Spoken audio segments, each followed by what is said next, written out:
Halo, selamat datang kembali di Tech Code, channel yang ngebahas teknologi ribet jadi sesimpel mungkin. Hari ini, kita bakal bongkar tuntas topik yang lagi panas banget dibicarain di mana-mana.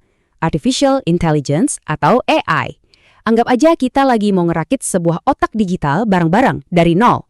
Oke, kita mulai dengan pertanyaan ini. Coba deh bayangin sejenak.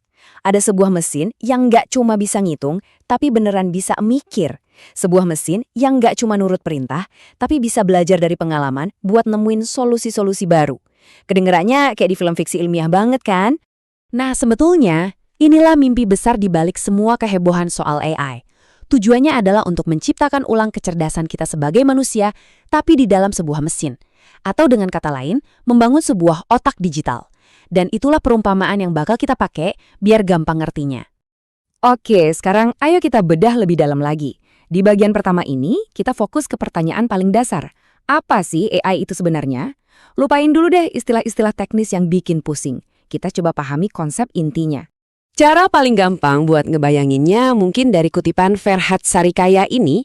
Jadi intinya, AI itu bukan cuma soal kabel sama kode-kode yang ribet. Ini lebih soal cita-cita bikin komputer yang bisa mikir, bisa belajar, dan bisa mecahin masalah. Ya persis kayak teman kita yang paling pintar itu. Kalau mau sedikit lebih formal, definisinya kayak gini. Kuncinya ada di 3 hal. Menganalisis lingkungan, mengambil tindakan, dan mencapai tujuan. Contohnya gini deh, anjing pemandu, dia menganalisis trotoar, terus ambil tindakan berhenti di lampu merah. Tujuannya apa? Biar pemiliknya aman. Nah, AI juga melakukan hal yang sama, tapi di dunia digital atau fisik. Dan dia bisa melakukannya sendiri dengan otonom. Terus, gimana caranya kita membangun si otak digital ini? Ternyata ada 2 pendekatan utama. Anggap aja bedanya itu seperti antara ngikutin buku resep yang detail banget, lawan belajar masak langsung dari pengalaman di dapur. Di sebelah kiri, kita punya symbolic AI. Ini kayak program catur zaman dulu. Programmer ngasih semua aturannya. Pion jalannya gini, kuda geraknya gitu. AI ini logis banget, tapi kaku. Nah, di sebelah kanan, ada connectionist AI. Ini yang jadi dasar hampir semua AI modern. Alih-alih dikasih aturan, AI ini dikasih jutaan contoh. Misalnya jutaan gambar kucing. Dari situ, dia belajar sendiri ngenalin polanya. Jauh lebih fleksibel dan mirip banget sama cara otak kita belajarkan. Nah, ini poin yang penting banget buat diingat. Setiap kali kita ngomongin GPT, rekomendasi Netflix, atau mobil yang bisa nyetir sendiri, kita itu hampir pasti lagi ngomongin AI connectionist. Pendekatan ini bisa meledak karena 2 hal. Data di internet yang jumlahnya luar biasa banyak, dan komputer yang makin hari makin kencang. Makin banyak contoh yang dia lihat, makin pintar dia belajarnya. Oke, sekarang kita udah ngerti konsep dasarnya. Yuk kita lihat gimana si otak digital ini sebenarnya udah jadi bagian dari hidup kita sehari-hari. Seringkali, bahkan tanpa kita sadari.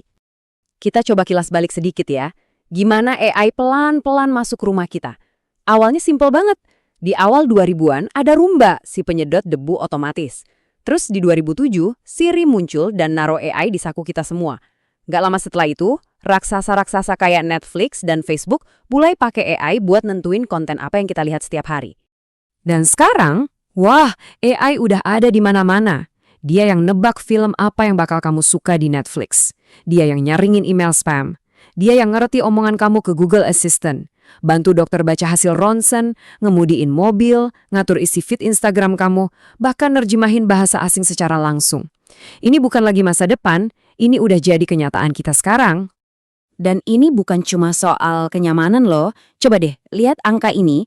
Di tahun 2023, FDA di Amerika menyetujui 223 alat medis yang pakai AI.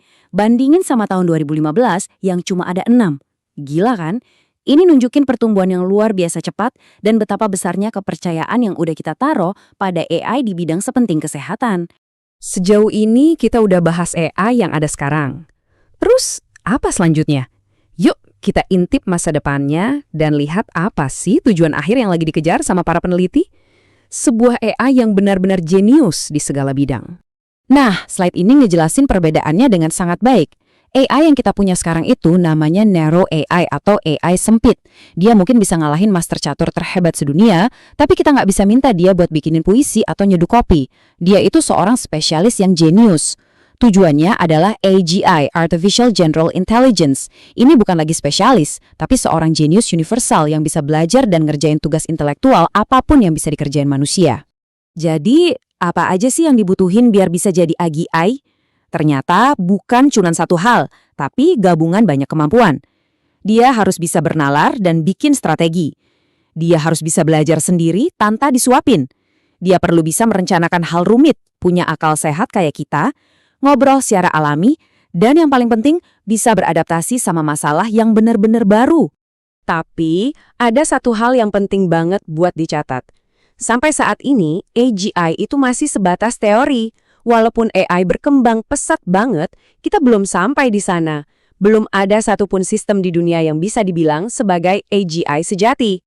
Dan ini membawa kita ke pertanyaan terakhir yang bikin kita mikir, kita udah ngebangun si otak digital, dari yang paling simpel sampai yang paling canggih. Tapi kalau suatu hari nanti kita berhasil menciptakan AGI, sebuah otak digital yang kecerdasannya setara atau bahkan melampaui kita, kira-kira apa dampaknya bagi peradaban manusia? Itu pertanyaan besar yang akan membentuk masa depan kita semua.